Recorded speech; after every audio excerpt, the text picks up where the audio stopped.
أعوذ بالله من الشيطان اللعين الرجيم بسم الله الرحمن الرحيم الحمد لله رب العالمين الصلاة والسلام على أشرف الأنبياء والمرسلين سيدنا أبي القاسم محمد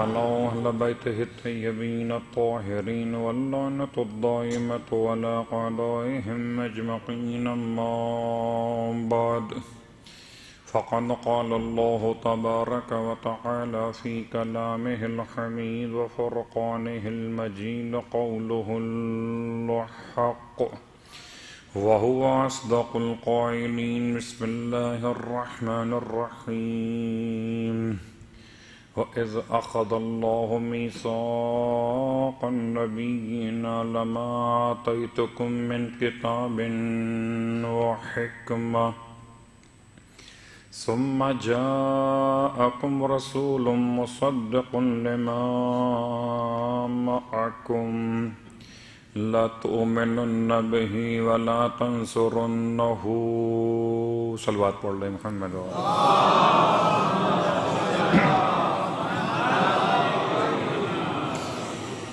تمام تعریفیں خدائے بزرگ و برتر کے لیے جو قدیم بھی ہے، قادر بھی، حی بھی ہے، مدرک بھی، متکلم بھی ہے، صاحب اختیار بھی، اور تمام ہدیہ درود و سلام ان ذوات مقدسات کے لیے جو ذات خدا کی صفات کے مظہر بھی ہیں، وجہ اللہ بھی، معرفت کے دروازے بھی ہیں، ابواب ایمان بھی، انہی کی برکت سے بارش نازل ہوتی ہے، انہی کی برکت سے اعمال قبول کیے جاتے ہیں۔ الحمدللہ الذی جعلنا من المتمسکین بالقرآن العظیم وجعلنا من المتمسکین بولایت علی بن ابی طالب علیہ السلام۔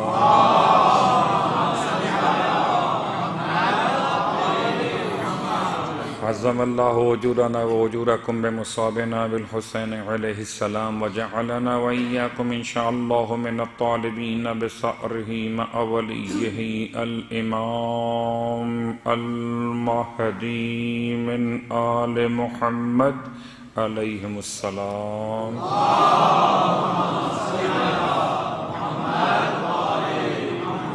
صلی اللہ علیہ یا ابا عبداللہ السلام علیک یا ابن رسول اللہ وعلی الارواح التي حلت بفنائک السلام علی الحسین وعلی علی ابن الحسین وعلی اولاد الحسین وعلی اصحاب الحسین جميعا ورحمت اللہ وبرکاتہ۔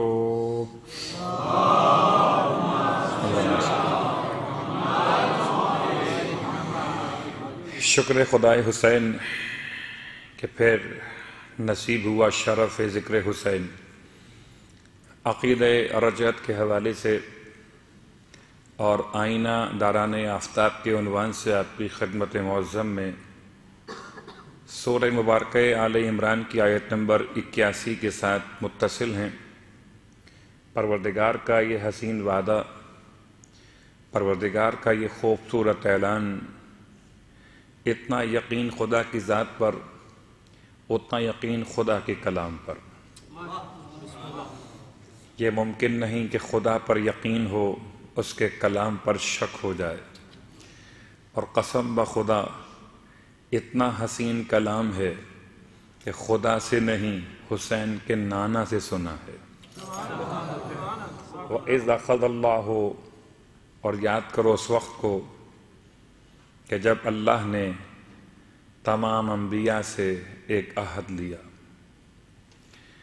خدا معلوم 1,24,000 انبیاء ہیں، کس نے گنے ہیں؟ ہے کوئی جو دعویٰ کرے کہ اس نے گنے ہیں؟ تاریخ میں انسان کتنا طول تاریخ کو پڑھ سکتا ہے؟ خود تاریخ کی ابتدا کب سے ہے یہ الگ موضوع ہے، تاریخ لکھی کب سے گئی؟ ایک جملہ استعمال ہے ما قبل تاریخ، یعنی تاریخ لکھے جانے سے پہلے جبکہ انسان کو صلاحیت قلم اور تحریر بھی نہ تھا، جب مورخ نہ تھا، جب کتابیں نہ تھیں، تب بھی حقیقت محمدیہ تو تھی۔ اس اعتبار سے انسان کون بتا سکتا ہے کہ انبیاء کتنے اور انبیاء سے کون سا عہد لیا گیا؟ 1400 سال بعد آج لوگ اگر تلاش کریں تو ختم یہ مرتبہ احمد مجتبی محمد مصطفیٰ صلی اللہ علیہ وآلہ وسلم،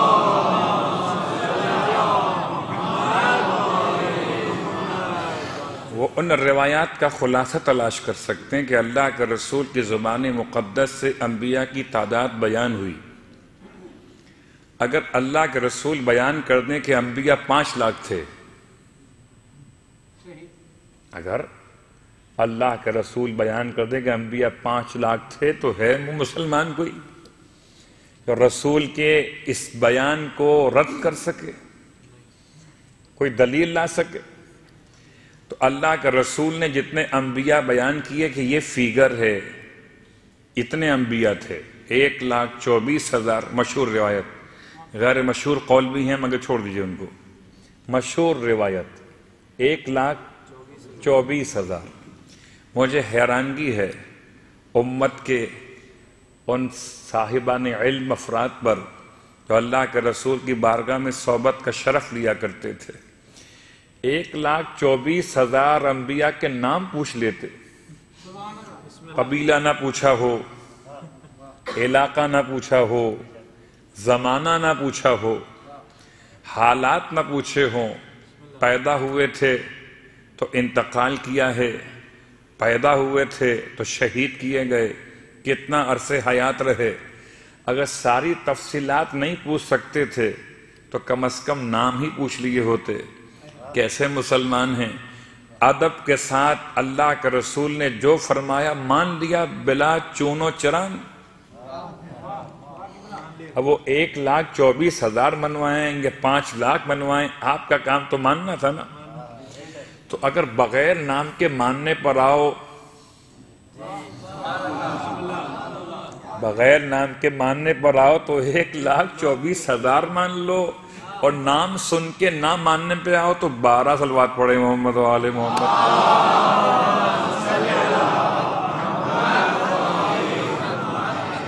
جب انبیاء کی فگر معلوم نہیں ہے، جب انبیاء کی تعداد آپ کے علم میں نہیں ہے تو انبیاء کا میثاق آپ کے علم میں کیسے ہوگا؟ گرچہ بہت سارے مسائل ہیں، رجت کے حوالے سے کچھ ایسا لگتا ہے جیسے کوئی خواب کی باتیں بیان کر رہا ہوں، پتہ نہیں ہوگا نہیں ہوگا۔ کچھ کو اتنا اطمینان تو ہو چلا کہ ہوگا تو صحیح، پتہ نہیں کس کس کے ساتھ ہوگا۔ تو رجت کا عنوان ختم کرنے سے پہلے انشاءاللہ میں کوشش کروں گا کہ یہ سوالات جو آپ کے اذہان عالیہ میں آ تو رہے ہیں مگر اب تک میرے پاس نہیں پہنچے ہیں، اس میں ایک سوال بہت آسان سا ہے، اس سے آغاز کر رہے ہیں۔ اس سوال سے پہلے ایک مقدمہ قائم کرتے ہیں، صلوات پڑھ لیں محمد و آل محمد۔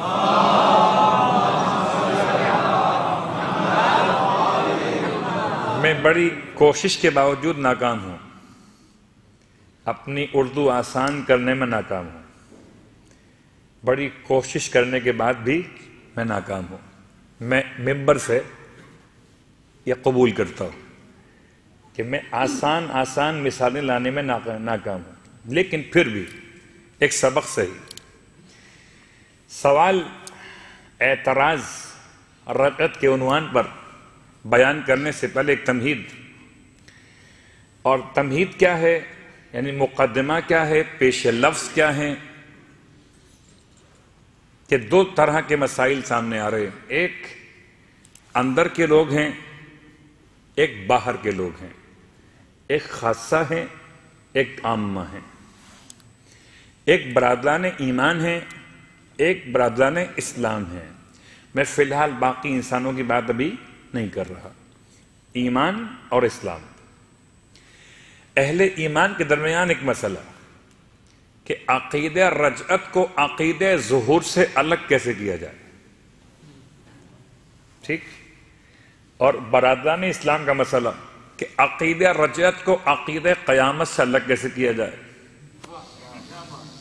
تو سب سے جو مشکل مسئلہ آ رہا ہے وہ آپ کے اذہان عالیہ میں وہ شاید بہت بہت قریب مل رہا ہوگا عقیدہ ظہور سے۔ البتہ میں پھر خدمت میں عرض کر دوں کہ بعض نادان دوست ہمارے ایسے ہیں جو ولادت معصوم سے فرار اختیار کرتے ہوئے لفظ ظہور پہ ضد کرتے ہیں۔ ان کی خدمت میں اتنا عرض ہے کہ ولادت تمہارے جیسی نہیں ہے، جیسے تم ہو ویسے تمہاری ولادت، جیسے معصوم ویسے ان کی آمد۔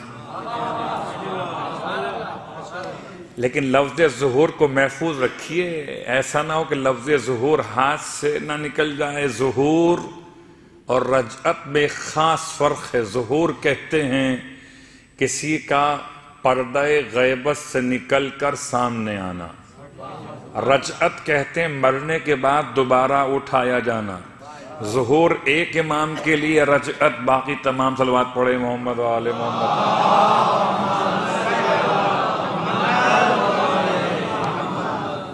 اس کو آپ رجعت نہیں کہیں گے 12ویں امام کی آمد کو، 12ویں حجت کی آمد کو رجعت نہیں کہیں گے، اور باقی 11 اماموں کی آمد کو ظہور نہیں کہیں گے، ٹھیک۔ ظہور کب ہوگا؟ جبکہ کوئی پوشیدہ ہو اور اپنی پوشیدگی کو ختم کر دے۔ اب ایک سوال دوسرا، بتائیے غیبت اختیاری ہے یا اجباری ہے؟ 12ویں امام کی جو غیبت ہے اختیاری ہے آپ کی غیبت یا اجباری ہے؟ یعنی آپ مجبور ہیں غیبت پر یا آپ اپنے اختیار سے پردے کے اندر ہیں؟ صلوات پڑھے محمد و آل محمد۔ آج سوال جواب چلیں گے۔ اگر یہ سوال حل کر لیا تو پھر سوال اگلا آنے والا ہے، اور یہ طریقہ ہے پڑھانے کا۔ بڑا ہوشیار ایک بچہ بیٹھا مکتب کے اندر، یعنی مدرسے کے اندر، یعنی اسکول کے اندر۔ اب ہم نے اسکول الگ کر دیا، مدرسہ الگ کر دیا، مکتب الگ، وہ الگ موضوع ہو گیا، لیکن وہی میننگز ہیں جہاں سے انسان فرسٹ ایجوکیشن لیتا ہے، آغاز تعلیم کرتا ہے۔ وہ بیٹھا ہوا بچہ، اس سے استاد نے کہا بیٹا پڑھو بسم اللہ الرحمن الرحیم، بچہ نہیں پڑھ رہا، خوب بولتا ہے، ابھی نہیں پڑھ رہا۔ بچے کا موڈ ہے، پڑھا کے دکھا دو کوئی۔ بچے کی مرضی کے بغیر بچے کو پڑھا کے دکھائیے۔ اب وہ سب بیٹھے ہوئے ہیں گھر کے لوگ، کوئی اس سے وعدہ کر رہا ہے کہ بیٹا پڑھ لو، ہم آپ کو پھر یہ گفٹ دیں گے، بیٹا پڑھ لو، آپ کو باہر پارک میں لے جائیں گے، فلاں کام فلاں کام فلاں وعدے، کیا وعدے حسین ہیں۔ بچہ بھی ضدی ہے۔ آخر مجبور ہو کر بچے سے پوچھا گیا تو پڑھتے کیوں نہیں ہے؟ بیٹا پڑھ لو، ایک بسم اللہ تو پڑھنی ہے، ایک بسم اللہ ہی تو پڑھنی ہے۔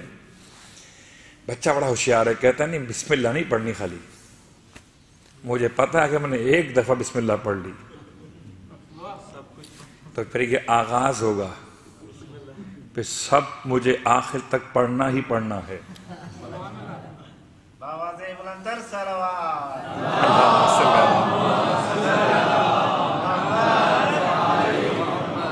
ایک لفظ ظہور،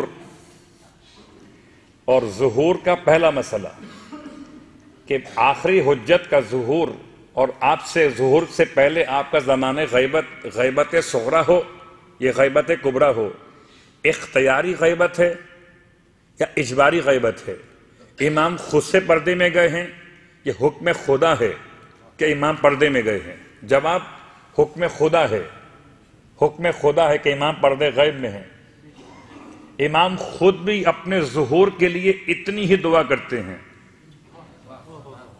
کہ جتنا کوئی مولا کا خالص چاہنے والا، خالص میں نہیں آپ نہیں، خالص آپ ہوں گے میں نہیں، خالص چاہنے والا، شاید سارے اہل زمان مل کر، شاید سارے اہل زمان مل کر امام کے ظہور کی ایسی دعا نہیں مانگتے جیسا خود زمانے کا امام اپنے ظہور کی دعا مانگتا ہے.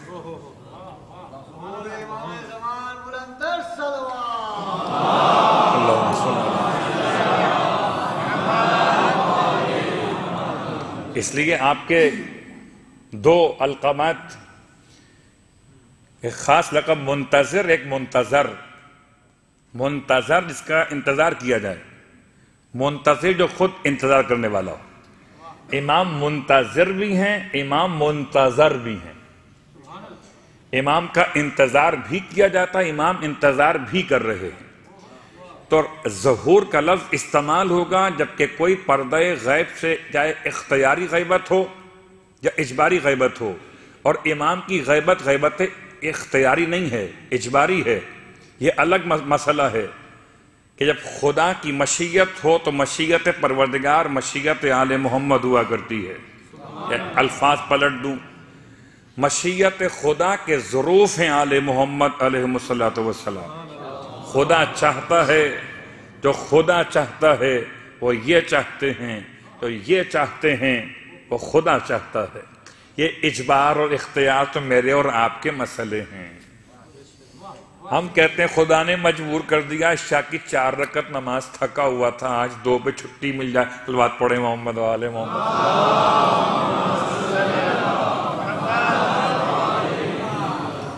درست. تو اب زمانہ غیبت، زمانہ ظہور. ظہور کس کا ہوگا؟ ظہور ہر اس انسان کا ہوگا، ہر اس انسان کا ہوگا جس کا عنوان غیبت ہوگا. عیسیٰ علیہ السلام کا ظہور نہیں ہے، نزول ہے. ان کو ظہور کہنا درست نہیں ہے، وہ ظاہر نہیں ہوں گے. البتہ ظہور ہوگا لیکن بشکل نزول ہوگا. ظہور سامنے تو آئیں گے، سامنے تو آئیں گے، اب تک سامنے نہیں ہیں، سامنے تو آئیں گے، بشکل نزول آئیں گے، اتارے جائیں گے، یہ نکالے جائیں گے، لائے جائیں گے. عیسیٰ علیہ السلام کے بعد الیاس علیہ السلام، ادریس علیہ السلام، خضر علیہ السلام، تین نبی ہے.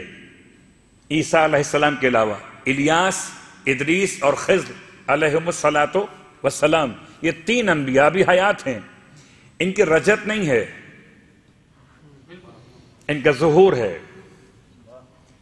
کیونکہ ان کی موت نہیں ہوئی اب تک. جب تک موت نہ ہو رجت نہیں ہوتی. ابھی قیامت والا مسئلہ بیان کرنے سے پہلے آئیے میں درمیان میں آپ کو روک لیتا ہوں. ایک آیت سے متوسل ہوتے ہوئے، آیت سورہ مبارکہ مومن کی ہے، اور جب بات مومن کی ہو تو مومن سنا کرتے ہیں نا. بلکہ آج 2 باتیں مکمل کریں گے، ایک مومن کی، ایک مومنون کی. صلوات پڑھیں محمد و آل محمد.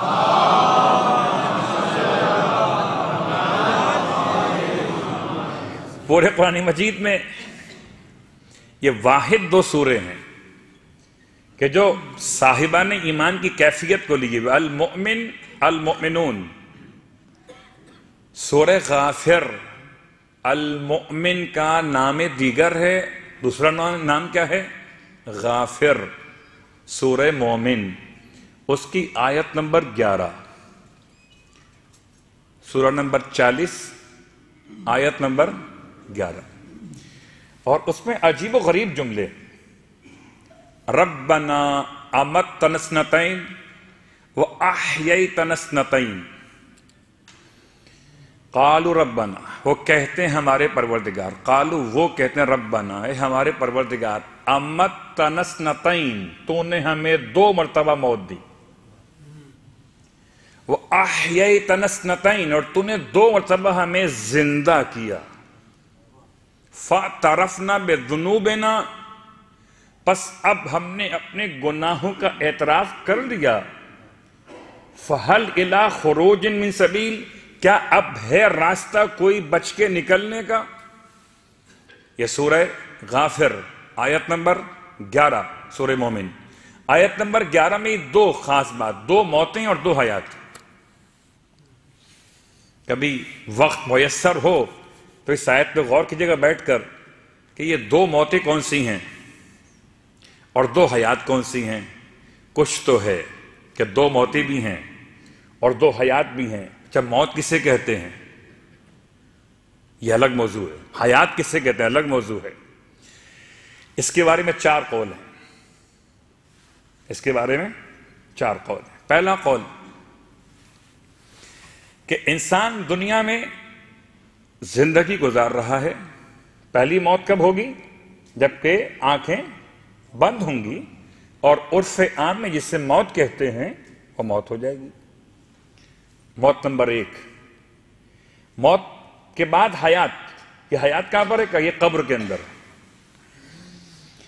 یہ قبر میں کب ہے؟ کہ جب تم دفن کر کے جاتے ہو تو تمہارے اس عزیز کو فرشتے اٹھا کے بٹھا دیتے ہیں. بہت غور کیجئے گا. شاید اسی لیے قبر کو اتنا کشادہ رکھا جاتا ہے. کبھی قبر کے مسائل بھی یاد کیجئے. ہو سکتا ہے کبھی اکیلے قبر بنانی پڑ جائے تو معلومات تو ہوں. ہو سکتا ہے کبھی آپ کو ہی تمام ذمہ داری انجام دینا پڑ جائے کسی ایسے ملک میں، ایسے علاقے میں جہاں آپ کے علاوہ کوئی اور موجود نہ ہو مسلم. تو واجبات قبر کیا ہیں؟ واجبات کفن کیا ہیں؟ خیر، کہ انسان اس طرح قبر کو کھودے کہ کمر تک، انسان کے قد کے اعتبار سے کمر تک گہرائی اندر ہو. اب لگتا شاید کچھ ایسے ہے کہ مرنے والا جب بٹھایا جائے گا تو جگہ بیٹھنے کی تو ہو، لیکن عقل کہتی ہے ایسا نہیں ہے. روایت اور استحباب یہ کہ انسان قبر بنائے شکل لحد میں. لحد اور ہے، قبر اور ہے. قبر ہے گڑھا، لحد اور ہے. لحد کیا ہے؟ کہ لحد 2 قبروں کا ایک ایسا ملا ہوا حسین امتزاج ہے کہ ایک گہرائی میں اور ایک اندر چوڑائی کے اندر ہے. میت کو ایسے محفوظ کیا جائے کہ اگر کوئی زمین کھودنے والا حیوان، مردار کھانے والا حیوان قبر کو کھودنا بھی شروع کرے تو اس کو مغالطہ ہو جائے، قبر میں کچھ بھی نہ. صلوات پڑھیں محمد و آل محمد.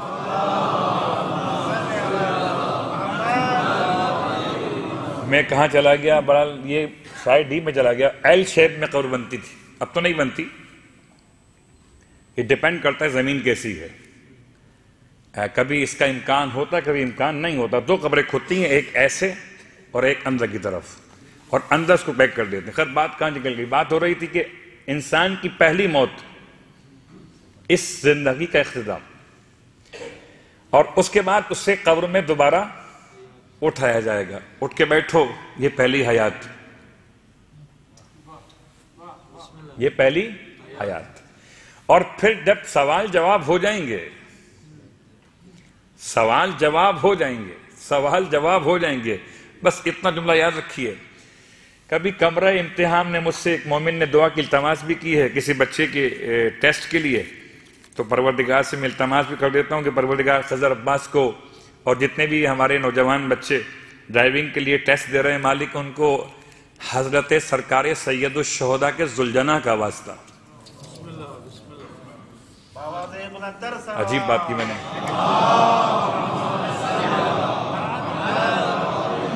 ارے جب کملی کا واسطہ دے سکتے ہو، جب زلفوں کا واسطہ دے سکتے ہو، تو جس کو رسول سے محبت ہو جائے. کربلا کے میدان میں ذوالجناح کی بڑی اہمیت تھی، وہ الگ موضوع. خیر، کیوں پروردگار ہر اس بچے کو کہ جو ڈرائیونگ کا امتحان دے رہا ہے اسے کامیابی عطا کرے اور اسے وہ اختیار دے کہ جیسے معصوم اپنے رہوار کو چلاتے تھے ایسے وہ گاڑی کو چلائے، دنیا کی گاڑی بھی چلے اور آخرت کی بھی چلے. تو دعا بھی ہو گئی اور بات دعا کے ذریعے سے وہاں تک نکل گئی کہ انسان کی ایک کیفیت ہے امتحان کی قبر کے اندر. قبر میں سوالات کے جوابات دیں گے، اٹھائے جائیں گے. اگر اٹھائے نہ جائیں، زندہ نہ کیے جائیں تو جواب کیسے دیں گے؟ اٹھ کے بیٹھیں گے. اور اب یہ بالکل ایسے جیسے شکم مادر کی وسعت، شکم مادر کی وسعت جیسے جیسے شکم مادر میں رہنے والا بڑا ہوتا ہے، شکم مادر کے اندر کا علاقہ اسی کے لحاظ سے چھوٹا اور بڑا ہوتا جاتا ہے. ایسے یہ قبر کی کیفیت ہے. ورنہ قبر تو لحد کھو دی آپ نے، اور لحد کھودی ہے تو لحد میں گنجائش نہیں ہے کہ اٹھ کے بیٹھ سکے. تم نے بنائی اپنے لحاظ سے، وہ اٹھائے گا اپنے لحاظ سے، وہ اٹھائے گا اپنے لحاظ سے. تو امتحان قبر کی بات کرتے ہوئے فرشتے آئیں گے سوال کرنے کے لیے. اور اب میں کیا کروں، کبھی کبھی ایسا ہوتا ہے کہ تعلقات استعمال کیے جاتے ہیں. بہرحال اب وہ لاہور ہائی کورٹ کی بات کروں، الگ موضوع ہو جائے گا کہ کون سا پیپر آؤٹ ہو گیا اور دوبارہ تمام 2500 کینڈیڈیٹ کو دوبارہ امتحان دینا پڑا. لیکن کیا کمال ہے، 1400 سال پہلے قبر کا پیپر آؤٹ ہو گیا ہے. 1400 سال پہلے قبر کا پیپر آؤٹ ہے، اس کے بعد بھی تیاری. نوسلوات پڑھے محمد وآل محمد. 1400 سال پہلے قبر کا پیپر آؤٹ ہو گیا ہے کہ کیا سوال ہوں گے. سوال بھی بتا دیے ہیں، جواب بھی بتا دیے ہیں. اور اس کے بعد ایک عجیب کیفیت، سوال جواب بتا دیے. کبھی کبھی ایسا ہوتا ہے کہ امتحان کا کمرہ ہو، آپ نے باہر سے آواز لگائی، یہ سوال نمبر 1 کا جواب یہ والا ہے، ABCD کا ان 4 میں سے پہلا ہی صحیح ہے، 3 چھوڑ دینا. آپ نے اسے بتانا شروع کیا. کبھی کبھی ایسا تعلقات کے انداز ہوتا ہے کہ کوئی اتنا خوبصورت ہو، اتنا پہنچا ہوا ہو کہ خود ایگزامینر خود اس کے کمرہ امتحان میں آ کر اسے سوال کے جواب بتانا شروع کر دے. اور کتنا حسین منظر ہوگا. سوال فرشتے کر رہے ہوں گے، جواب مولا عطا کر رہے ہوں گے.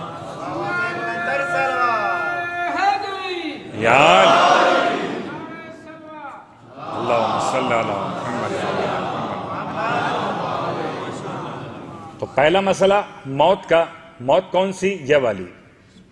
پھر مسئلہ حیات کا، حیات کون سی؟ قبر کے اندر والی. اور قبر کے اندر اس حیات کا دورانیہ کتنا ہے؟ 1 گھنٹہ نہیں، کتنے گھنٹے؟ 2 گھنٹے، 4 گھنٹے کا. جتنی دیر تک فرشتے سوال کرتے رہیں اور آپ جواب دیتے رہیں، اتنی دیر تک آپ کو اٹھا کے بٹھایا جائے گا. اور جب فرشتے اپنا سوال جواب کر لیں گے اور اس کے بعد جب جانا چاہیں گے تو پھر واپس موت ہو جائے گی. پہلی موت یہاں کی زندگی سے نکلنا، موت. پھر حیات، قبر میں حیات. پھر موت، قبر کی موت. پھر دوبارہ اٹھنا، میدان قیامت کے لیے انسان کا اٹھنا. کتنے ہو گئے؟ 2 موتیں اور 2 حیات. بات واضح ہو رہی ہے؟ یہ پہلا قول ہے. اب کس قول میں کتنے مسائل ہیں وہ ایک الگ موضوع ہوگا. فی الحال تو میں اقوال بیان کروں خالی. یعنی پہلی موت یہاں کی موت، دوسری موت قبر کی موت. پہلی حیات قبر کی حیات، دوسری حیات قیامت کے میدان کی حیات. اس کے بعد دوسرا مسئلہ کہ شکم مادر کی موت، یہاں کی حیات، یہاں کی موت. 2 موتیں ہو گئیں. اور پھر عالم قیامت کی حیات. فرق واضح ہو رہا ہے؟ شکم مادر میں موت ہوئی، کیا مطلب؟ کہ شکم مادر سے جب دنیا میں بھیجے گئے تو وہ تو موت ہو گئی. اب یہ اقوال ہیں اس آیت کے ذیل میں اقوال ہیں. ہمیں فیصلہ کرنا کون سی 2 موتیں ہیں اور کون سی 2 حیات ہیں. اور اس سفر میں ہمیں پہنچنا ہے اپنے عنوان تک. تو ایک بات واضح ہو گئی. نمبر 2 شکم مادر، شکم دنیا اور برزخ یعنی قیامت. تیسرا مسئلہ جس پہ بہت زیادہ لوگوں نے اس کو اختیار کیا، وہ کہ 2 حیات کون سی اور 2 موت کون سی. کہ بالکل ایسا ہے کہ جیسے یہ یہاں سے آپ مر گئے، پہلی موت ہو گئی، برزخ میں زندہ کیے گئے، حیات ہو گئی. برزخ میں مر گئے، دوسری موت ہو گئی. پھر قیامت میں اٹھائے گئے، دوسری حیات ہو گئی.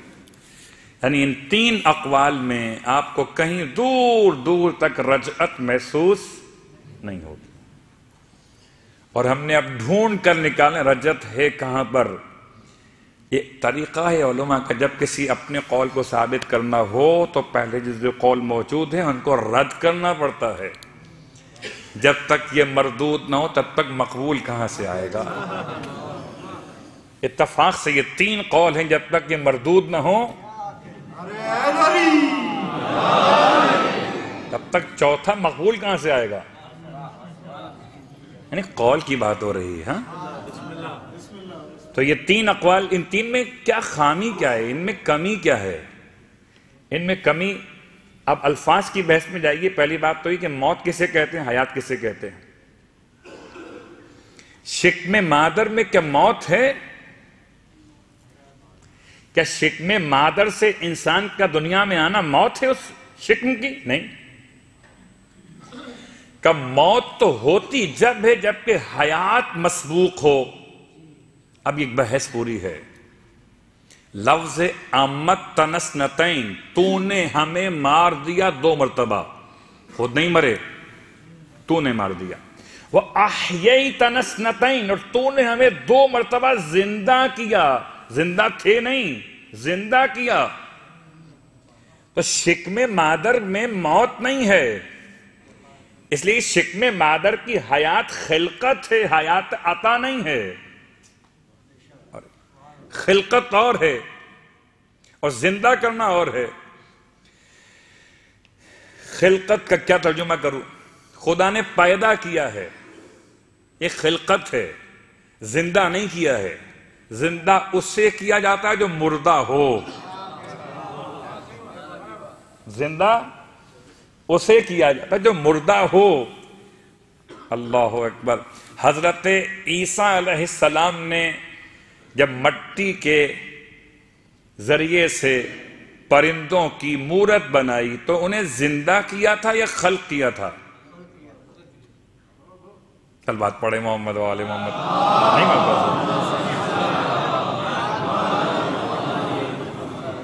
یعنی ایک ہے بنانا، یہ حیات نہیں ہے، یہ خلقت ہے. حیات کیا ہے؟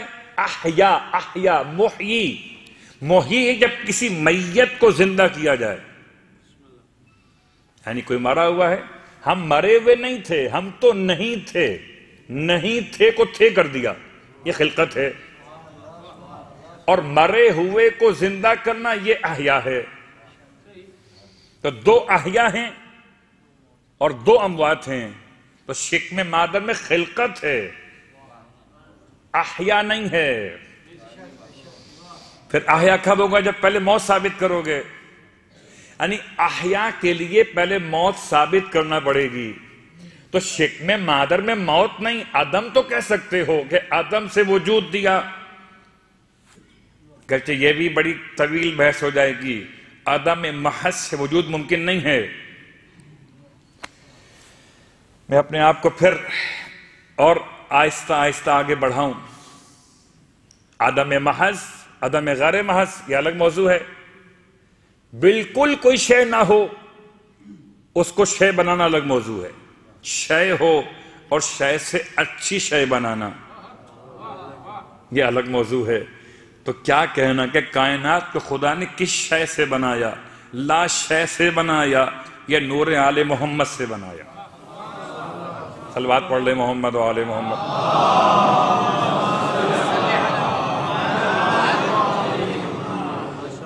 شکم مادر میں انسان کی خلقت ہے، احیا نہیں ہے. احیا کب ہوگا؟ جبکہ موت پہلے ہو. تو 2 احیا ہیں اور ہر احیا سے پہلے ایک موت چاہیے. ہر احیا سے پہلے ایک موت چاہیے. ہم مریں گے، خدا اٹھائے گا. احیا یہ ہوگا جبکہ ہم مریں گے، خدا اٹھائے گا. تو پہلا احیا کب ہوا؟ کب پہلا آیا؟ برزخ میں ہے. تو برزخ میں جسم مثالی ہے، جسم مادی نہیں ہے. اور احیا کا تعلق جسم مادی سے ہے، جسم مثالی سے نہیں ہے. اللہ اکبر. میں اور بات کو آسان کرتا ہوں. میں آپ سے کہوں کہ میں خواب میں آپ کو آئس کریم کھلاؤں گا، کیا کہنے ہیں آپ یقین کریں گے؟ سبحان اللہ. کہتے ہیں مولانا اگر ایسے ہی سخی بننا ہو تو ہم روز سخی ہوتے ہیں. بالکل. ذرا خواب سمجھ میں آ جائے تو پھر برزخ سمجھ میں آئے گا. چھوٹی سی مثال سن لیجئے. کہ سرکار ختمی مرتبہ صلی اللہ علیہ وآلہ وسلم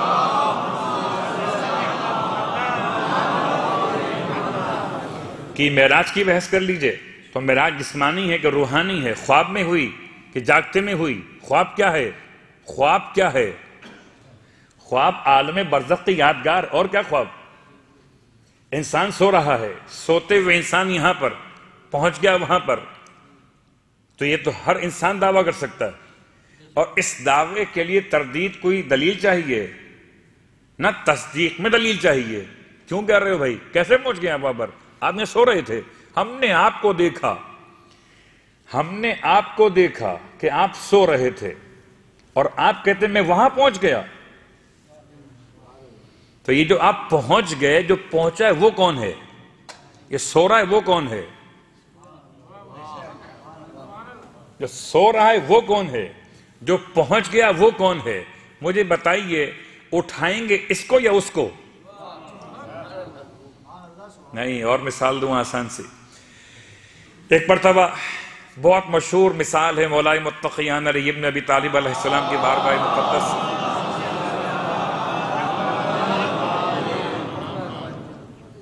ایک شخص نے ایک شخص کو ستانے کے لیے، غصہ دلانے کے لیے عجیب جملہ استعمال کیا۔ کہتا ہے میں نے حالت خواب میں آپ کی محرم کے ساتھ برائی کی ہے۔ میں بڑے احتیاط سے جملے استعمال کر رہا ہوں۔ دوستوں کا مذاق ہوتا ہے، آپ کے علم میں کیسے کیسے مذاق ہوتے ہیں وہ آپ کے علم میں ہیں۔ بہرحال اس نے اس کو ایسے ہی ایک برائی کے معنی میں مذاق کیا ہے۔ وہ تھا کوئی غصے والا، اس سے غصہ آ گیا، وہ فوراً پہنچ گیا، چونکہ دربار عدالت مرتضوی ہے، اور جب عدالت مرتضوی ہو تو پھر تو عدالت الہیہ ہے۔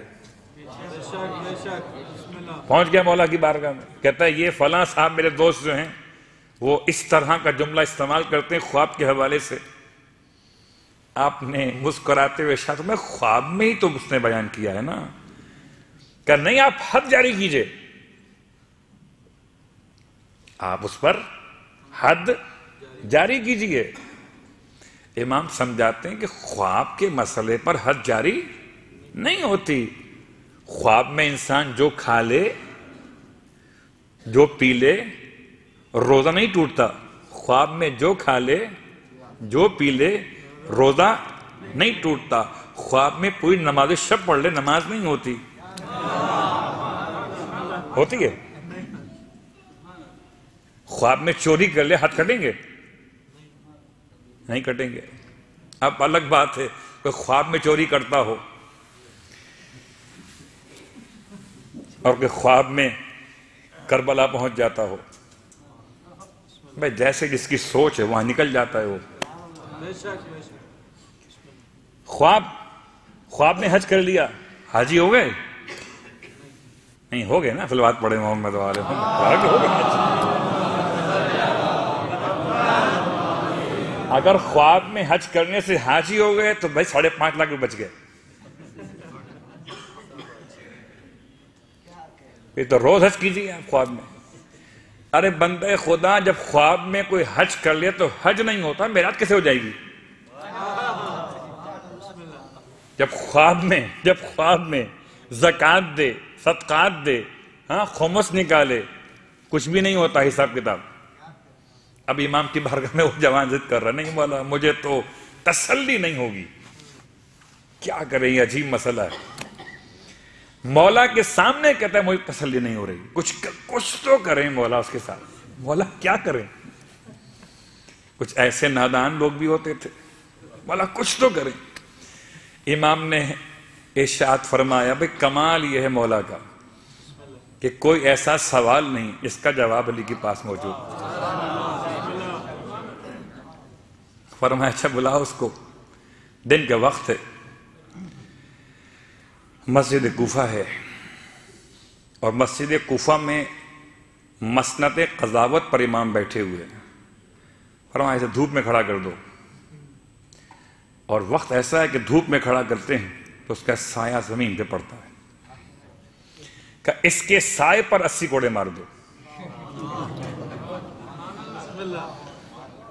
مسئلہ بھی حل ہو گیا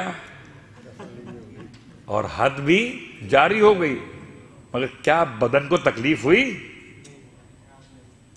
کہ نشان لگے؟ جب حد جاری نہیں ہو سکتی تو احیا کیسے ہوگا؟ عالم برزخ کے مثالی بدن کا احیا نہیں ہے۔ ہم وہاں تک پہنچنا چاہتے ہیں جہاں تک ہمیں رجت تک جانا ہے۔ ایک ہے پہلی موت، مر گئے۔ وہ کہتے ہیں کہ زندگی خدا نے عطا کی، موت ہو گئی تو ایک اماتہ یہ ہو گیا، پھر اماتہ کے بعد احیا ہے زمانے برزخ میں، کہ نہیں، برزخ میں مثالی ہے، مادی نہیں ہے۔ کوئی ایسی مثال لاؤ کہ جیسے یہاں تھے ویسے ہو جائیں، کہ سوائے رجعت کے ممکن نہیں ہے۔ سوائے رجعت پر یقین کے یہ ممکن نہیں کہ آپ اس آیت کو ثابت کر دیں کہ خدا اسی دنیا میں اسی باڈی کے ساتھ دوبارہ اٹھائے تو احیا ہوگا۔ پھر رجعت کے زمانے کی موت، ایسا نہیں ہے کہ رجعت میں آگے تو آگے پھر واپسی نہیں ہے۔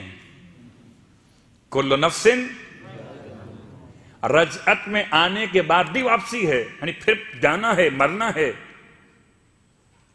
ٹھیک۔ اس کے بعد پھر زمانے قیامت میں دوبارہ احیا ہوگا اور اسی جسم کے ساتھ ہوگا۔ اب جسم کے مسائل بہت سارے ہیں، میں اپنے آپ کو تمام مشکل مثالوں سے نکالتے ہوئے سورہ مبارکہ غافر کی آیت نمبر 11 طے ہو گئی، 2 موتیں ہو گئیں، 2 حیات ہو گئیں، اور اسی جسم کے ساتھ صلوات پڑھیں محمد و آل محمد، یہ جسم ہے۔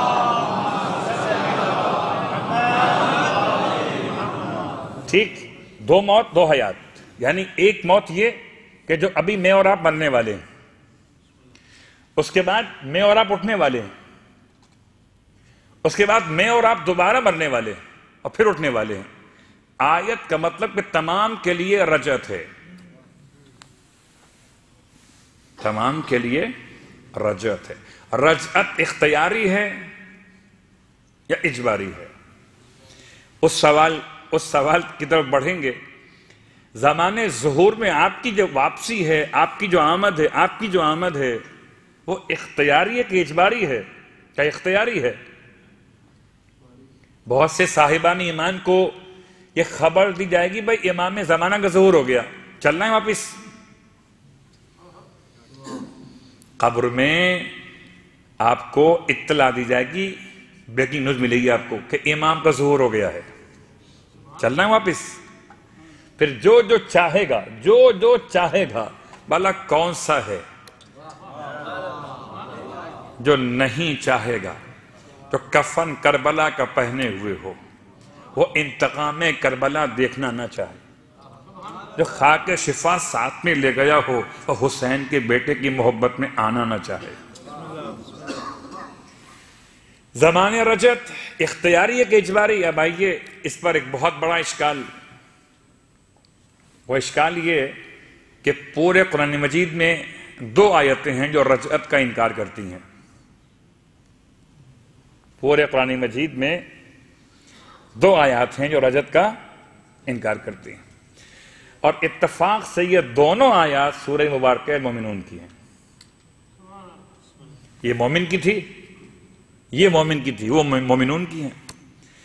اور آیت کے نشانات ہیں بہت آسان سے 99 اور 100 نمبر یاد رہے گا۔ سورہ نمبر 23 نمبر ہے، اور آیت نمبر 99 اور 100 الفاظ کیا ہیں؟ حتی اذا جاء احدهم الموت، یہاں تک کہ جب ان میں کسی ایک کے پاس موت آتی ہے، قال رب ارجعونی رب ارجعونی رب ارجعونی، وہ کہتا ہے پروردگار مجھے واپس بھیج دے، لعلی اعمل صالحا فیما ترکت، کہ شاید میں دوبارہ ان اعمال صالح کو انجام دوں کہ جن کو چھوڑ چکا تھا، نہیں کیے تھے۔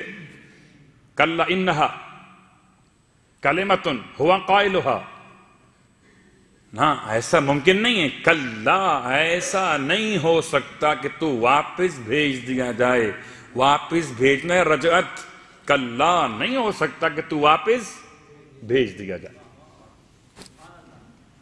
وَمِن وَرَائِهِمْ بَرْزَخٌ إِلَى يَوْمٍ يُبْعَثُونَ، اور ان کے پیچھے تو برزخ ہے، کب تک کے لیے؟ یوم یبعثون۔ آیت واضح ہو گئی، ترجمہ واضح ہو گیا۔ اب مجھے بتائیں ان دو آیات کے پڑھنے کے بعد اب کھڑے ہوئے کہاں ہیں؟ رجعت ہے کہ نہیں؟ ایک ایسا شخص جس کی موت کا وقت آ گیا، میں پھر جملہ استعمال کرتا ہوں، اب الفاظ پہ غور کیجئے گا، حتی اذا جاء احدہم الموت، جب ان میں سے کسی ایک کے پاس موت آتی ہے، موت آتی ہے، آئی نہیں ہے، آتی ہے، بہت غور کیجئے گا، اگر موت آ چکی ہوتی تو یہ بولتا کیسے؟ رجعت ہے موت کے بعد، بہت نازک سے جملے ہیں، رجعت ہے موت کے بعد، موت سے پہلے کا سوال ہے۔ حتی اذا جاء، بہت طبیعت خراب ہے، بہت طبیعت خراب ہے، وہ جملہ معصوم کی بارگاہ سے امام رضا علیہ السلام نے ایک اپنے صحابی کی عادت کی، اور جب مولا اس کی مزاج پرسی کر رہے ہیں تو کہتا ہے مولا بس مر گیا، ہائے اور وائے، سے ہم لوگوں کی عادت ہے نا، وہ ایک رات کا بخار ہو گیا تو ہائے اور وائے، بس مر گیا اور اب مر گیا، ایسے نہیں مرتے ہیں۔ کہتا ہے مولا بس میں نے تو بس موت، فرمایا ابھی موت آئی کب ہے؟ یہ تکلیف کی شدت ہے، موت نہیں ہے، موت اور ہے، تکلیف کی شدت اور ہے۔ اگر کوئی انسان تکلیف کی شدت کو موت سمجھے، حتی اذا جاء احدہم الموت قال رب ارجعونی لعلی اعمل صالحا فیما ترکت، وہ اس وقت کہے پروردگار مجھے واپس بھیج دے، واپس بھیج دے کا مطلب کہ میری اسی زندگی میں موت سے پہلے ایکسٹینڈ اسے کر دے، اس زندگی کو بڑھا دے، بڑھا دے، کلا اب زندگی یہ والی موت سے پہلے نہیں بڑھ سکتی، کلا کیوں؟ انہا کلمۃ ہوا قائلہا، ہاں ہم یہ زندگی بڑھا دیتے لیکن کیا کریں کہ تم یہ زبانی جمع خرچ کر رہے ہو، اصلاً تو تم وہی رہو گے۔ اب میں مثال آپ کو دیتا ہوں بڑی خوبصورت سی، کتنی بار ایسا ہوا بیٹھے جہاز میں، اب تو تقریباً سبھی اس مثال سے واقف ہیں کیونکہ یہاں تو اب آنے جانے کا مسئلہ اپنے ملک سے جہاز سے ہی ہوتا ہے، اور اب جہاز میں اگر کبھی درمیانے سفر ذرا سی فلائٹ ڈس بیلنس ہو جائے، کچھ موسم کی خرابی ہو جائے یا کوئی بادل ایسے ٹکرائیں کہ پورا جہاز ہل جائے، کیا خدا سے لڑیں گے اور کیا خدا والوں سے لڑیں گے؟ یہ بادلوں سے تو جہاز ہل جاتے ہیں، حالانکہ بادل میں ہے کیا وہ الگ موضوع ہے، کون سے بادل ہیں، ان کی اقسام کیا ہیں، کن میں کس قسم کے مسائل ہیں، وہ الگ موضوع ہے، لیکن فی الحال بادل، یہ بادل نہیں تھے، خود میرے ساتھ بہت دفعہ ہوا، ایسا ہوا پورا جہاز ہل رہا ہے، حتیٰ کہ اوپر کے وہ جو بنے ہوئے باکسز ہیں وہ کھلنا شروع ہو گئے، سامان گرنے لگا، اور سب نے بآواز بلند اللہ کو یاد کیا، پروردگار اس دفعہ نیچے اتار دے، پروردگار آئندہ کوئی گناہ زندگی میں نہیں ہوگا، اور قسم بخدا ایئرپورٹ پر جہاز نے لینڈ کیا، سب نے کہا اللہ کا شکر ہے بچ گئے، مگر بچنے کے بعد جیسے تھے ویسے ہی ہو گئے۔ صلوات پڑھے محمد وآل محمد۔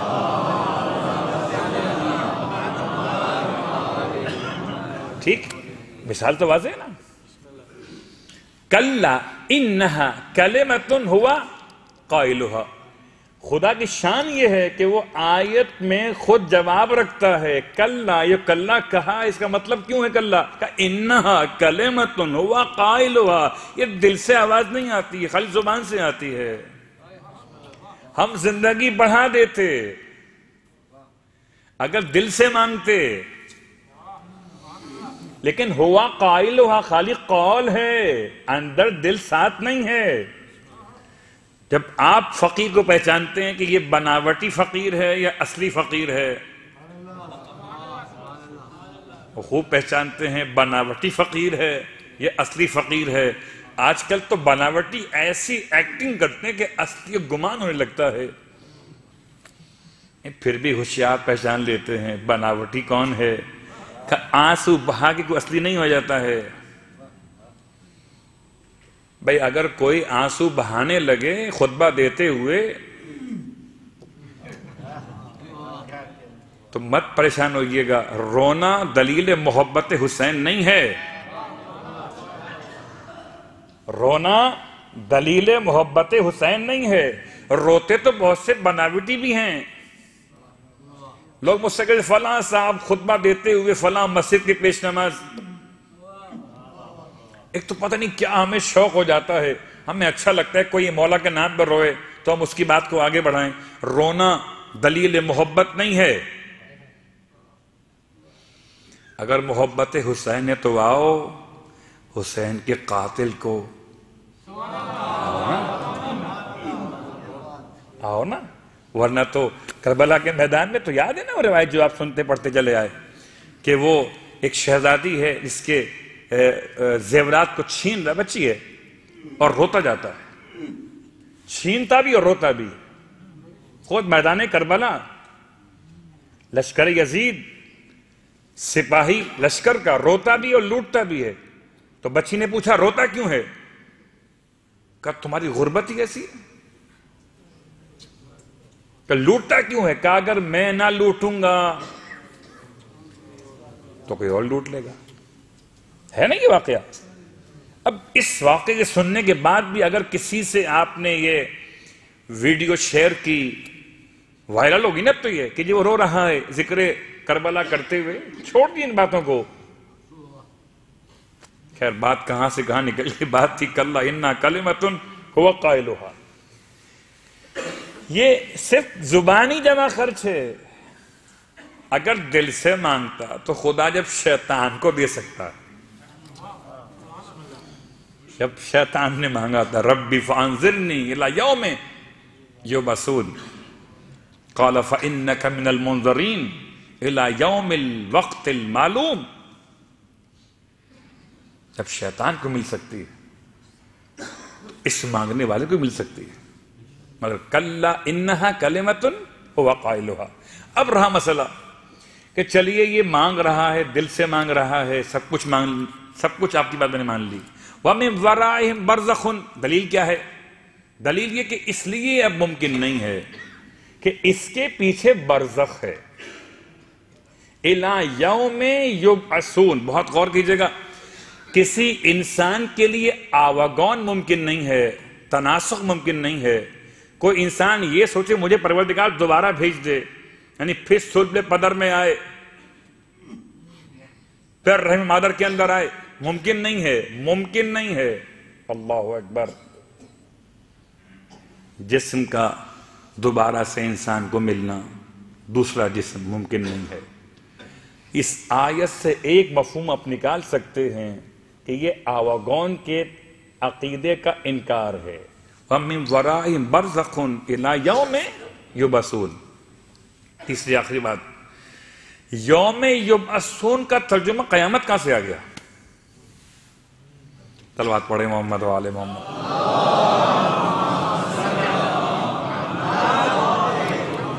یوم یبعثون کا ترجمہ قیامت ہی کہاں سے آ گیا؟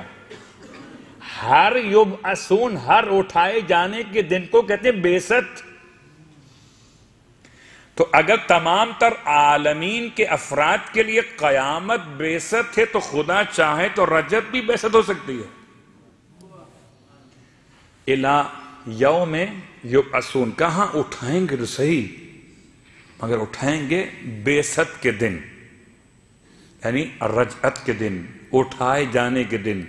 آج کی حد تک بات کو روکتے ہوئے، ورنہ بات کہیں اور نکل جائے گی۔ ابھی حشر کے 2 آیتیں باقی ہیں جو لفظ حشر کو لیے ہوئے، یہ باتیں انشاءاللہ کل، اور جب بات حشر پر آئے گی تو پھر وہ قیامت سے جو اس کی دلیل ٹکرا رہی ہے کہ ہم کیسے فاصلہ کریں رجعت اور قیامت میں. صرف آج کی حد تک عقیدہ ظہور کیا ہے اور عقیدہ رجعت کیا ہے. لوگ تعویل کرتے ہیں تمام روایات کو عقیدہ رجعت کی عقیدہ ظہور پر، کہ اصلاً 12ویں امام کی آمد ہی آل محمد کی آمد ہے، 12ویں امام کی حکومت ہی آل محمد کی حکومت ہے، 12ویں امام کی آمد سب کچھ ہے، درست ہے، ظہور ہے، لیکن یہ تعویل خلاف حدیث ہے، یہ تعویل خلاف دلیل ہے. اللہ اکبر. آیات واضح ہیں اور میں آپ کی خدمت میں دابۃ الارض پڑھ چکا، اللہ کا رسول کی واپسی پڑھ چکا. اب کل باقی ائمہ کی واپسی بیان ہوگی، لیکن اس سے پہلے زیارت جامعہ کبیرہ میں امام نقی علیہ السلام کے الفاظ میں کل جو پڑھ رہا تھا،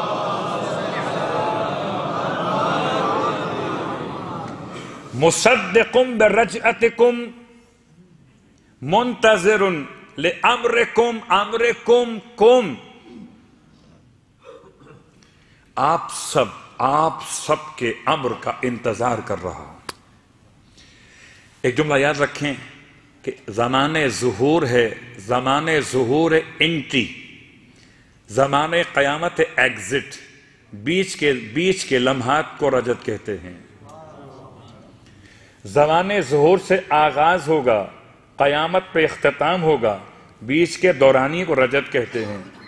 اس میں خدا اپنے حبیب کو 50,000 سال حکومت کا اختیار دے گا. فی یوم کان مقدارہ 50,000 سنہ. ایک دن ہے صرف. صلوات پڑھے محمد و آل محمد. ایک دن. مولائے متقیان کی حکومت 40,000 سال کی ہوگی.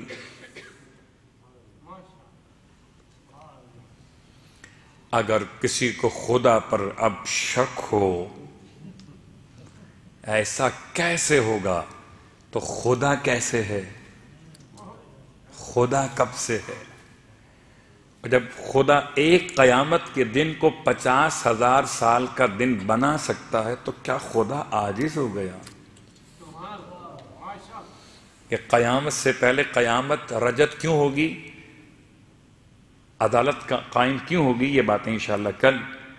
آج کی حد تک آپ کو پھر سوالات کا موقع دیتے ہیں، پھر سوچ کے آئیے گا کہ آپ کے ذہن میں اور اشکال کون سے آتے. تو ہم نے آج یہ اشکال تو واضح کر دیا کہ کون سی آیت رجعت کے حوالے سے لوگوں نے سمجھنے میں غلطی کی. لیکن اس سے پہلے ایک ایسی شخصیت کا تعارف جانے سے پہلے کرا دوں. روز ایک شخصیت کا تعارف ہے. کربلا کے شہیدوں میں ہم نے 5 نام مکمل کیے جو سرکار سید الشہداء کی شہادت کے بعد شہید ہوئے. زخمی پہلے ہوئے، شہید بعد میں ہو گئے، اور ایک حفاظ ہیں جو بعد میں زخمی بھی ہوئے، شہید بھی ہوئے. ان کے علاوہ ایک عبداللہ ابن عفیف ازدی ہیں کہ جن کو آپ سنتے ہیں کوفے کے واقعات میں. اور اب اختلاف ہے کہ 2 شہزادگان حضرت مسلم ابن عقیل کے، ان کو آپ یتیمان مسلم کے نام سے یا طفلان مسلم کے نام سے یاد کرتے ہیں. یہ دونوں شہزادے شہید تو ہوئے ہیں. یہ شہید کربلا کے واقعے سے پہلے ہوئے ہیں یا کربلا کے واقعے کے بعد ہوئے. اس اعتبار سے مقاتل میں اختلاف ہے. میں پھر کہتا ہوں حرف آخر امام آخر کے لیے. ہمارا کام تو صرف بات کو مکمل کرنا ہے کہ شہید کتنے ہیں جو امام کے بعد شہید ہوئے. لیکن آج ایک ایسی شخصیت کا تعارف ہے جو امام کے بعد شہید نہیں ہوئے بلکہ امام کے سامنے شہید ہوئے. اور یہ خاص کیوں؟ میں نے سب میں اس کا انتخاب کیوں کیا کہ یہ خاص وہ شخص ہے جو 70 سال کا بوڑھا ہے اور بہت سے بوڑھے تھے. یہ خاص کیوں؟ کیا یہ خاص اس لیے کہ یہ راوی حدیث غدیر ہیں.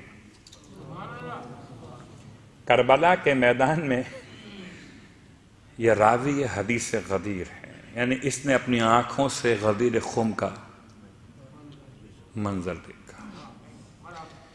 اس نے مقام رہبہ پر مولائے متقیان نے جب اصحاب کے بعض افراد سے فرمایا تھا کہ تم میں سے کون تھا جو گواہی دے کھڑا ہو کر کہ اس نے غدیر خم میں نہیں دیکھا تھا کہ میری ولایت کا اعلان کیا گیا تھا.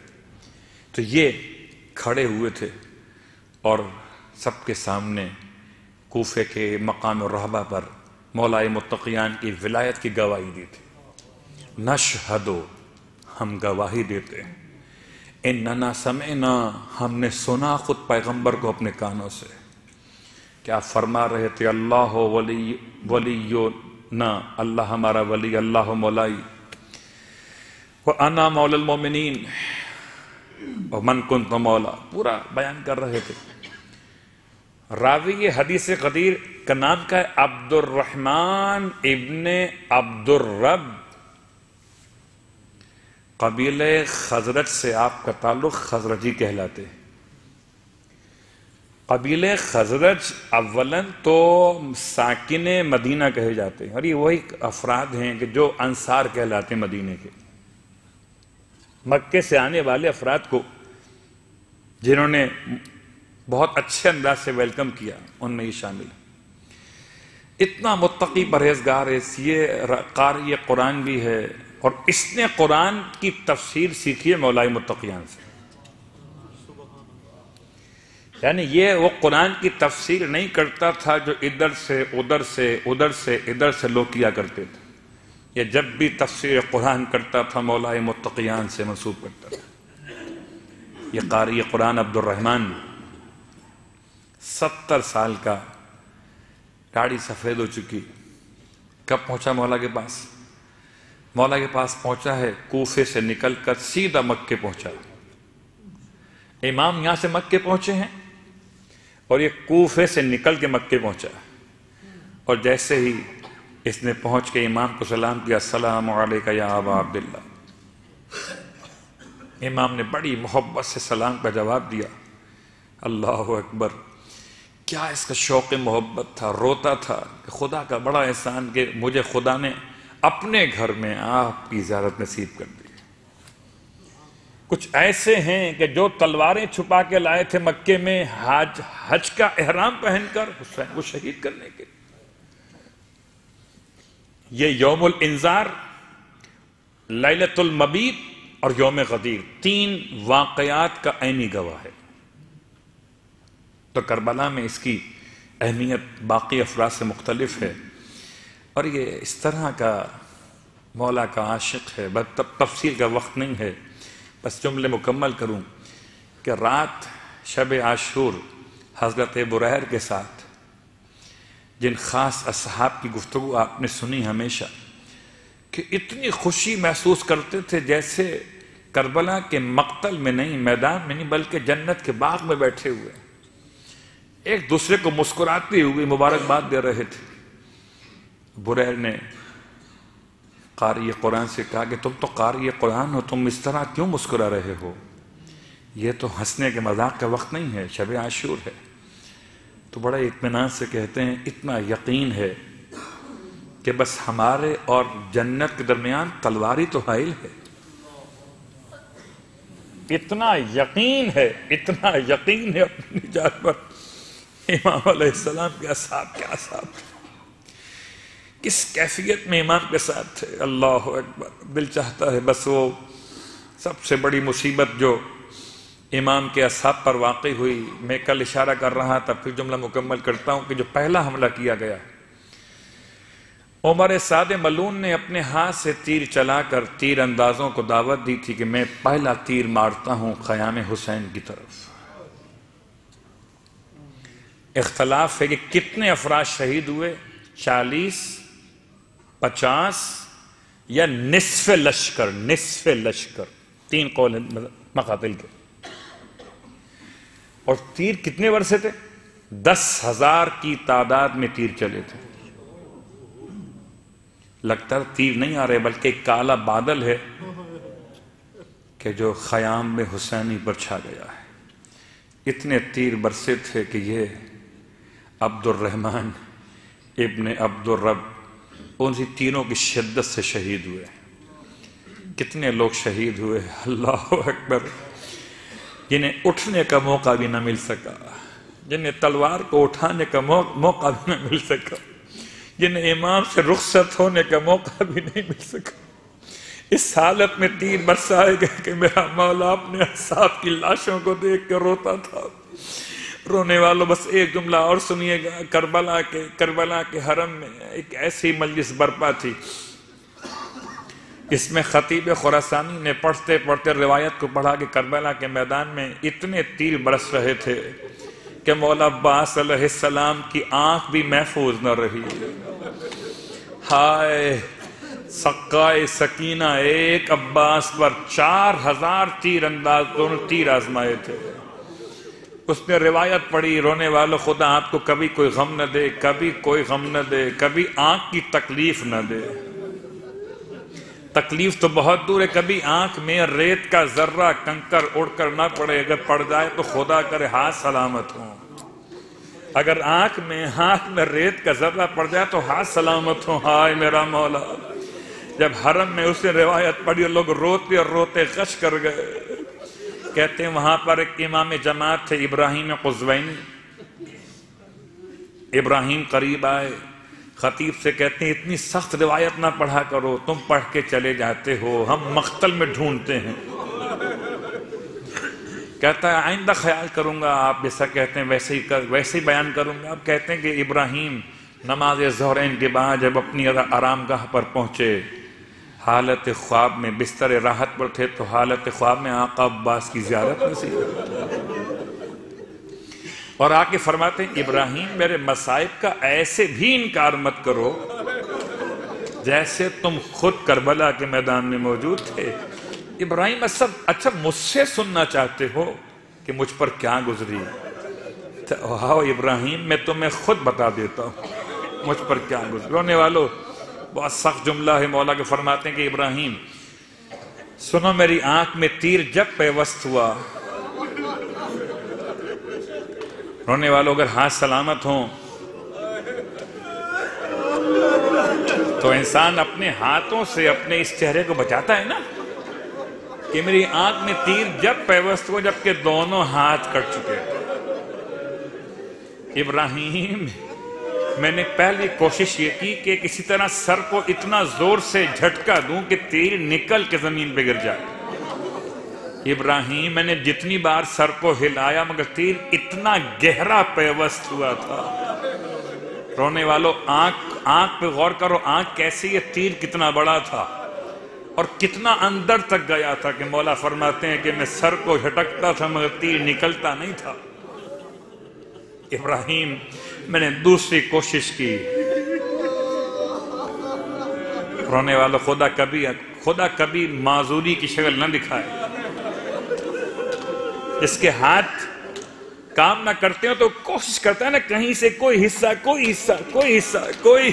فرماتے ہیں ابراہیم میں نے کوشش کی کہ کٹے ہوئے بازوؤں کو جمع کر کے تیر روک کے نکال، مگر بازو ایسے مقام سے کاٹے گئے تھے کہ ابراہیم میں کامیاب نہ ہوا۔ فرماتے ہیں ابراہیم میں نے تیسری کوشش اور کی، میں چاہتا تھا کہ اپنے سر کو جھکاؤں، اپنے گھٹنے اونچے کروں اور گھٹنوں کے بیچ میں تیر کو روک کر سر کو کھینچ کے اٹھا لوں تاکہ تیر نکل جائے۔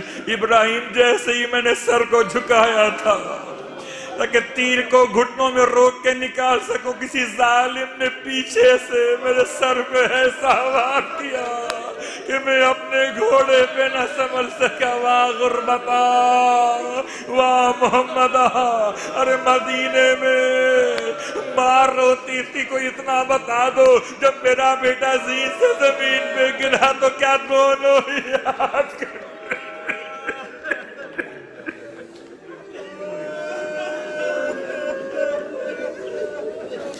اللہ ولعنت اللہ علی القوم الظالمین وسیعلم الذین ظلموا ای منقلب ینقلبون۔ بار اللہ واسطہ محمد و آل محمد کا ہمارے اس عبادت کو اپنی بارگاہ میں قبول و مقبول فرما۔ بار اللہ واسطہ محمد و آل محمد کا پروردگار مولا عباس علیہ السلام کے کٹے ہوئے بازوؤں کا واسطہ، پروردگار تیری بارگاہ میں جتنے ہاتھ دعا کے لیے اٹھے ہوئے ہیں مالک، بھیک مانگنا ہماری شان ہے، اور فقیروں کا کام ہی مانگنا ہوتا ہے۔ مولا فقیر وہ نہیں ہوتا جو ہاتھ بھرے ہوئے آتا ہو، فقیر تو وہ جو خالی ہاتھ آتا ہو، اور کریم وہ ہوتا ہے جو خالی ہاتھوں کو بھر دیتا ہو۔ مولا ہم فقیر ہیں، تو کریم بھی ہے، کریموں کا پروردگار بھی ہے، تجھے حسین ابن علی کا واسطہ، عباس کے کھٹے ہوئے ہاتھوں کا واسطہ، پروردگار عباس کی دکھیاری ماں ام البنین کا واسطہ، مانگنے والوں کی مرادیں پوری کر دے پروردگار، واسطہ آل محمد کا پروردگار، کسی ذلیل انسان کا کبھی محتاج نہ فرما، جب بھی کبھی احتیاج ہو تو بارگاہ معصوم سے اس احتیاج کو دور فرما۔ بار اللہ واسطہ محمد و آل محمد کا پروردگار، بڑا مشکل وقت ہوگا کہ جب روز قیامت کوئی ساتھ دینے والا نہ ملے گا، رشتے سب کے سب ماند پڑ جائیں گے۔ خدایا واسطہ مسلم ابن عقیل کی بے چارگی کا، جب سارے دروازے مسلم پر بند ہو گئے تھے، جب قیامت میں کوئی ساتھ نہ دے تو حسین کی دکھیاری ماں فاطمہ زہرا کی شفاعت نصیب کر۔ بار اللہ واسطہ محمد و آل محمد کا، دنیا بھر میں جہاں کہیں صاحبان ایمان مشکلات کا شکار ہیں، تمام دنیا بھر کے علاقوں میں صاحبان ایمان کی مشکلات کو دور فرما۔ امام زمانہ علیہ السلام کے ظہور میں تعجیل فرما، اور جتنے لوگ شہید ہوئے مختلف سانحات میں، حالیہ واقعات کے اعتبار سے کوئٹہ میں بروزگار تمام شہداء ملت کے درجات بلند فرما۔ ہم سب کو امام علیہ السلام کے اپنا ترین خدمت گزاروں میں شامل فرما۔ ربنا تقبل منا انک انت السمیع العلیم، بجائے محمد وآلہ المعصومین برحمتک یا ارحم الراحمین۔